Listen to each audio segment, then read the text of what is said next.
స్తోత్రం. మరి క్రిస్మస్ సందర్భంగా కొన్ని వాక్యాలని మనం చదివించి మనం క్రిస్మస్ని నడిపించుకోవడానికి ముందుకు వెళ్దాం. మత్తయి సువార్త 1వ అధ్యాయం 18వ వచనం నుంచి 21 వరకు మన భాష గారు చదివి వినిపిస్తాం. అసలు యేసుక్రీస్తు జన్మదినం ఎట్లనగా ఆయన తల్లి అయిన మరియ యేసేపుకు ప్రదానము చేయబడిన తరువాత వారి ఏకము కాకముందు ఆమె పరిశుద్ధాత్మ వలన గర్భవతిగా ఉండేది. ఆమె భర్త అయిన యోసేపు నీతిమంతుడయ్యి ఆమెను అవమానపరచవలక రహస్యంగా ఆమెను విడనాలని ఉద్దేశించాడు. అతడు ఈ సందర్భం గురించి ఆలోచించుకుంటుండగా ఇదిగో ప్రభువు దూత స్వప్నమందు అతనికి ప్రత్యక్షమై గాలించు కుమారుడైన యోసేపు నీ భార్య అయిన మరియను చేర్చుకోవడానికి భయపడుతుంది. ఆమె గర్భము ధరించినది పరిశుద్ధాత్మ వల్ల కలిగినది. ఆమె కుమారుని కనును తన ప్రజలను వారి పాపముల నుండి ఆయనే రక్షించింది కనుక ఆయనకు యేసు అని పేరు పెట్టుదన్నారు. 22వ వచనం నుంచి 25వ వచనం వరకు.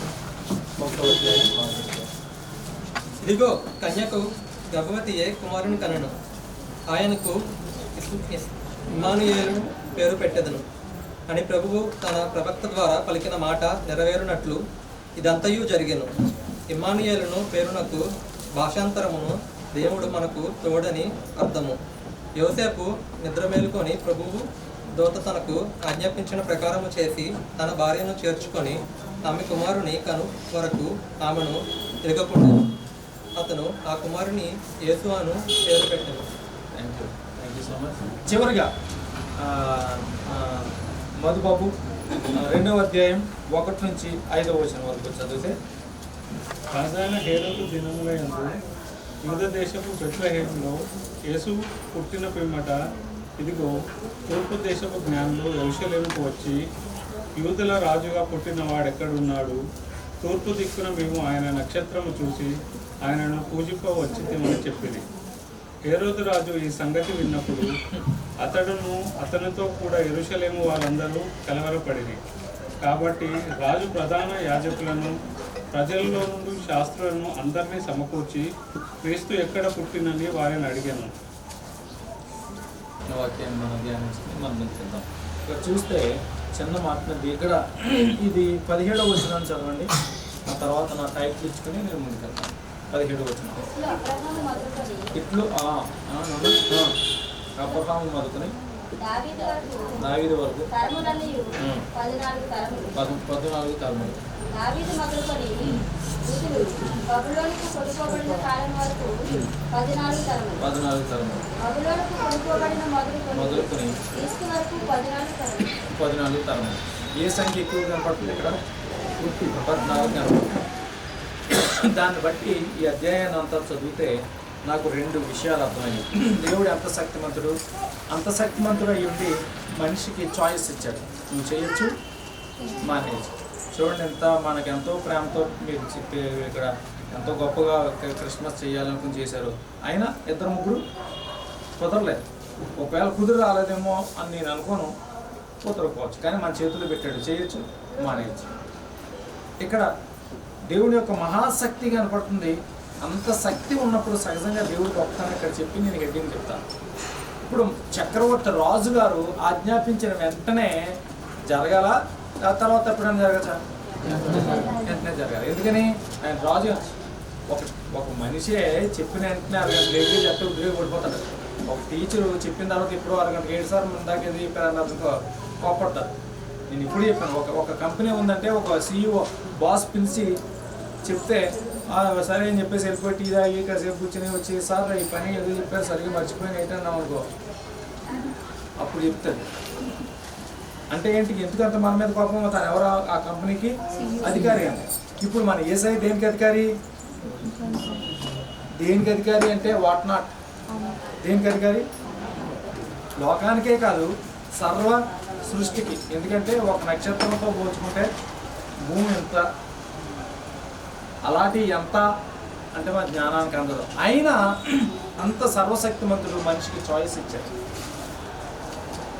దీన్ని అర్థం చేసుకుంటే కాన్సెప్ట్, దేవుడు పని అంటే పిచ్చి కింద చేస్తాం. దేవుడు తెలిసిన వాక్యాన్ని పాటించడం ఒక పిచ్చి కింద చేస్తాం. జస్ట్ ఎందుకంటే నా ప్రసంగాంశం ఏంటి అంటే ఈ యొక్క అధ్యాయంలో నాకు మత్తయి సువార్త 1వ అధ్యాయం 2వ అధ్యాయంలో కనపడినటువంటి విషయాలు అన్నట్లో సింపుల్గా 15 నిమిషాల్లో నేను చెప్పేది ఏంటంటే sovereign timing and human choice. Sovereign timing and human choice. సర్వశక్తిమంతుడయ్యుండి మనకి చాయిస్ ఇచ్చాడు. ఆయన నువ్వు ఉపవాసం ఉండవా, లేకపోతే ఈ పని చేయవా, లేకపోతే ఎలా చేయవా అని గద్దిస్తే ఆయన ఏం చెప్పక్కర్లేదు. ఆయన స్వరము విని లేళ్ళు ఏం చేస్తాయట? మూర్చపోతాయట ఆయన స్వరము విని. కానీ మన ఆయన సర్వశక్తి ఇందులో కనపడుతుంది క్రిస్మస్లో. రెండోది మనకి చాయిస్ కనపడుతుంది. ఆయన సర్వశక్తిని గుర్తించినప్పుడే మనకిచ్చిన పనిని మనం అమ్మో దేవుడి మాట అన్నాడు అని చేస్తాం. ఈ రెండు ఎప్పుడైతే జరిగిందో ధన్యం అయిపోతుంది. దాన్నే అన్నాడు దేవుడు కాలములు అని. కాలములు సమీపించేవనవి 2 మీనింగ్స్ ఉంటాయి దాన్ని సింపుల్గా చెప్తూ ఉన్నాను.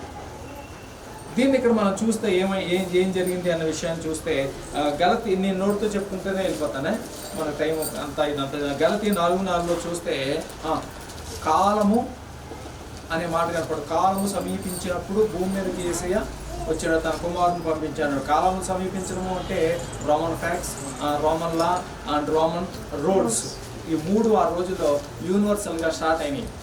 ప్లస్ ఏంటంటే చాయిస్, మనుషులకి చాయిస్ ఇచ్చాడు దేవుడు ఆ రోజుల్లో. ఎగ్జాంపుల్ చెప్తే మేరీ గారు యేసయ్య ఎవరి ద్వారా వచ్చాడు? మరియం గారి ద్వారా వచ్చాడు. మరియం మేనా గొప్ప? ఇంకా అంతకన్నా అక్కడ గొప్ప వాళ్ళు ఎవరు లేరు, చాలామంది ఉన్నారు. కానీ ఆవిడ ఒకే ఒక మాట అంది, నా గర్భం ఇశ్రాయేల్ చరిత్రలో చూస్తే, ఇశ్రాయేల్ హిస్టారికల్ బుక్స్ కానీ తిరిగేస్తే యేసయ్య నా గర్భాన్ని పుట్టాలి అని కొన్ని 100 మంది వివాహం చేసుకోకుండా కన్యకలుగా ఉండిపోయారు. ప్రత్యేకించి ఒక పర్వతం ఉంటుంది, అక్కడే ఉండి నిష్ఠగా ఉండిపోయారు. కానీ కనీసం వాళ్ళ ముఖం కూడా చూడలేదు. ఎందుకు చూస్తుందంటే మేరీ ఒక మాట అంది, దేవుడిని నీ ద్వారా దేవుడు ఉద్భవించాలనుకుంటున్నాడు అంటే అది ఎలా సాధ్యం? నేను కనికను కదా అంది. అంటే కనిక ద్వారా వస్తుందని ఆవిడ తెలుసో తెలీదో మనకు తెలియదు, కానీ ఆవిడ మాత్రం ఎదురు చూడలే. చాలామంది ఎదురు చూస్తున్నారు, వాళ్ళు పట్టించుకోలే. మరి ఈవిడని ఎందుకు పట్టించుకున్నాడు అంటే దేవదూత వచ్చి బొజ్జగించింది, అమ్మ ఇలాగే అని. జకర్యా ఉన్నాడు, జకర్యా తోట దేవుడు ఏమన్నాడు? దేవుని దూత నీ ద్వారా ఎవరు పుడుతున్నారు?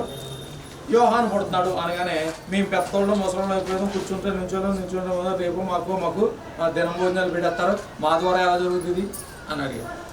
వెంటనే దూత ఏం చేసింది? బొజ్జగించలే, నోరు మాటలు రాకుండా చెప్పించింది. అదే ప్రశ్న మరీ అడిగితే బొజ్జగించి చెప్పింది. అర్థం చేసుకున్న వెంటనే ఏమంత తెలుగులో నేను దాసురాలను, నీ ఇష్టం నువ్వేం చెప్తాను. కానీ దాసురాలు అని అనలే. మూల భాషలోనికి వెళ్ళి చూస్తే అక్కడ గ్రీక్ భాషలో వెళ్ళి మనం చూస్తే నేను నీ దాసిని అంతే. అందుకని దేవుడు ఏర్పాటు చేస్తున్నాడు. అక్కడ ఉన్న వాళ్ళందరూ కూడా వాళ్ళకి అనుకూలంగా దేవుడు చేయాలని చూస్తున్నారు. ఈ మరీ గారు నీకు అనుకూలంగా నువ్వు చేసుకో, నేను ఇక్కడ ఉన్నాను. అది క్రిస్మస్ చాయిస్. జోసెఫ్, మేరీ గారి భర్త ఎవరు? జోసెఫ్. జోసెఫ్ గారు పెద్ద హీరో ఏంటి? అక్కడ చాలామంది ఇప్పుడు ఆ జోసెఫ్ పని ఉంది అసలు. యాక్చువల్గా భర్త అంటే భర్త కాదంటే భర్త కాదు. తీర చూస్తే ఒక కాపలా గాయాలు అండి అంతే. ఇంకా చెప్పాలి అంటే లోక భాషలో నన్ను అపార్థం చేసుకోవద్దు, పైకి పని అంతా చేయాలి అంతే కదా. గోడే నడిపించాలి, అప్పుడు మళ్ళీ ఆ యొక్క గర్భ సమయంలో ఆ డెలివరీ సమయంలో ఇవన్నీ చేయాలి. పుట్టినోడు ఎవరు అంటే నాకు సంబంధం లేదు. కానీ తన్నే ఎందుకు దేవుడు ఏర్పాటు చేసుకున్నాడంటే నెక్స్ట్ ఏంటంటే జోసెఫ్ సివిల్ లాయర్, చేయొచ్చు చేయకపోవచ్చు, కానీ జోసెఫ్ నిర్ణయించుకుంటే చేస్తాడు. అది దేవుని కాలం సమీపించడం అంటే. మనం చాలాసార్లు నిర్ణయించుకుంటాం, మళ్ళీ మరిచి పుస్తకంలో పెడతాం. అందుకని చెప్పేసి చాయిస్, హ్యూమన్ చాయిస్. ఇంకా మనం ఈ మాటలు అన్నట్లనే చాలా విషయాలు మనం చూసుకుంటే ఇక్కడ ఉన్నటువంటి భక్తులందరినీ మనం చూసుకుంటే, మేరీని చూసుకుంటే, ఎలిజబెత్ని చూసుకుంటే, షెపర్డ్స్ని చూసుకుంటే, వైజ్ మెన్ చూసుకుంటే, వీళ్ళందరూ కూడా ఒకవేళ మిమ్మల్ని ఎవరినైనా ప్రేరేపిస్తున్నారేమో నాకు ఈ మాట చెప్పాలని నాకు ఎందుకు అనిపించింది. ఈసారి హైదరాబాద్లో వీళ్ళు ఎక్కువ అవుతున్నారు, నార్త్ ఏరియా ఉన్నారు. ఎవరు ఎక్కువ అవుతున్నారు అంటే మేరీని ఆరాధించే వాళ్ళు ఎక్కువ అవుతున్నారు, మరియమ్మను ఆరాధించే వాళ్ళు ఎక్కువ అవుతున్నారు. మరియమ్మను ఆరాధించడానికి కాదు, మరియమ్మ ఆరాధించడానికి కాదు, గౌరవించడానికి. మీకు రెండు మాటలు మీకు నేను చెప్తాను. ఎందుకంటే దేవదూతలు మనకన్నా తెలివైనవి గొప్పయ్యా తక్కువవాడు. తెలివైన వాళ్ళు గొప్పవాళ్ళు అన్ని రకాలుగా దేవుడి దగ్గర ఉంటారు. కానీ దేవదూతలు లోకస్వార్థ 1వ అధ్యాయం కాబట్టి 1వ అధ్యాయం 28 చూస్తే కొన్ని రిఫరెన్స్ లేకపోయినా దేవదూతలు వచ్చి ఏ చిన్న పిల్లోడు అయినటువంటి యేసుబాబుని ఆరాధించినవి కానీ మరియమ్మని ఆరాధించలేదు. జాగ్రత్తగా ఉండండి. ఎందుకంటే దేవుడిని మనం నమ్మితే, దేవుడు తెలిసిన వాక్యాన్ని మీరు పాటించుకుంటే, మనం గొప్పగా ముందుకెళ్తున్నాం. దేవుడి స్తోత్రం కలిగినగా. నాకు పుస్తకాలు రాయాలని ఆశ. నా ఆశ ఏంటంటే తెలుగు వాళ్ళు ఆంధ్రాలోనూ మనకి ఇప్పుడంటే తెలంగాణ అంటున్నాం, మన ఆంధ్రాలో ప్రతి షాప్లో నా పుస్తకం ఉండాలని ఆశ. అయితే నా ఆశ అదే. కానీ ఇప్పుడు 6 పుస్తకాలు రాసాం. మన పుస్తకాలు భాషాబాయ్ ఫ్లిప్కార్ట్ వాళ్ళు, అమెజాన్ వాళ్ళు తీసుకున్నారు. 150 దేశాలు తెలుగు వాళ్ళకి వెళ్తుంది మన పుస్తకం. నేను అడిగిందంత ఆంధ్రాకి, కానీ వెళ్తుంది ఎన్ని దేశాలు? ఇండియాకి నేను తీసుకెళ్ళడానికి కూడా నా దమ్ము సరిపోతుంది, నా శక్తి సరిపోతుంది. అదే శక్తి చేత కాదు, బలం చేత కాదు, దేవుని ఆత్మతో. మీరు చేయాల్సింది అన్నీ చేసేయండి. మీ సరిహద్దులు దాటి ముందుకు పోండి. చేసే మనం జీవించగల. Happy Christmas, merry Christmas. దేవుడు దూరం ఎంత లోపల ఉంటుంది అన్నది చదివించి నేను చెప్పేస్తాను. ఇప్పుడు చెప్పాను కదా, 17 వచ్చి చదివించాను. అందులో ప్రధానంగా ఏముంది? 14 అంటే 14 అంటే ఎంత? 14 42 అంటే 42 తరాల దూరం చూస్తాడు మనల్ని. అది క్రిస్మస్లో మనం మన బాధ్యతను మనం పాటించేస్తే ఎన్ని తరాలు ప్లస్ ఇంకో మాట ఇంకా ఎక్కువ ఎంత దూరం చూస్తాడు అన్నది మీకు ఇజ్రాయేల్ హిస్టరీలోంచి నేను చూపించి సింపుల్గా ఒక మాట చెప్పేస్తాను. పెద్దగా మనం స్టడీ చేస్తే దొరికిన పాయింట్ నేను సింపుల్గా చెప్పేస్తాను. ఇది ఇక్కడ చివరికి వచ్చేసరికి ఏంటంటే ఏ రకంగా ముగించాడు అంటే సంబంధం లేకుండా ముగించాడు. చివరి మాట బబులో నుండి కొనుక్కోబడిన క్రీస్తు వరకు, ఇట్లా అబ్రహాం మొదలుకొని దావీదు వరకు ఎన్ని తరాలు?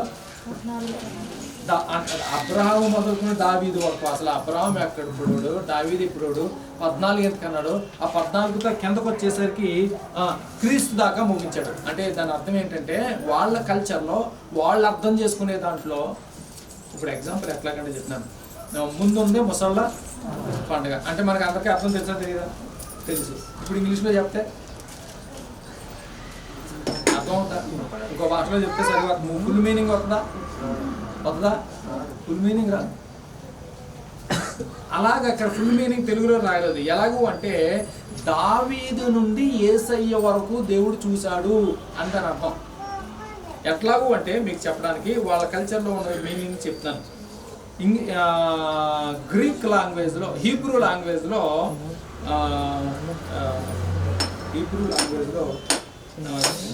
దావీదు 3 అక్షరాలు, దా 4వ అక్షరం, వి 6వ అక్షరం, మళ్ళా డి 4వ అక్షరం. 6 4 6 ఎంత అయింది? 6 4 ఎంత అయింది? 10 4 ఎంత అయింది? అదే మనం ఏదైనా దేవుడికి లోబడి ఉంటే 14 తరాలు అని ఈ యొక్క సెక్యులర్గా మనకు అర్థం అవడానికి, ఆధ్యాత్మికంగా నీ ఎండింగ్ ఏం చూస్తాడు అని. ఎప్పుడు దావీదు, ఎప్పుడు అబ్రహాములో నుంచి దావీదుని చూశాడు. నీ ఎండింగ్ నీకు తెలియదు, ఆయనకి తెలుసు. నీ ఎండింగ్ ఆయన చూస్తున్నాడు. ఎప్పుడు అంటే ఎప్పుడు అది ఆశీర్వాదం అవుతుంది అంటే ఆశీర్వాదం గల సంఘంగా మన సహవాసం ఎదగాలి. Happy Christmas, Merry Christmas. Merry Christmas, Happy Christmas. Happy Christmas, Merry Christmas. హల్లెలూయా. హల్లెలూయా. దేవుడు మనం దీవించిన ఆమేన్.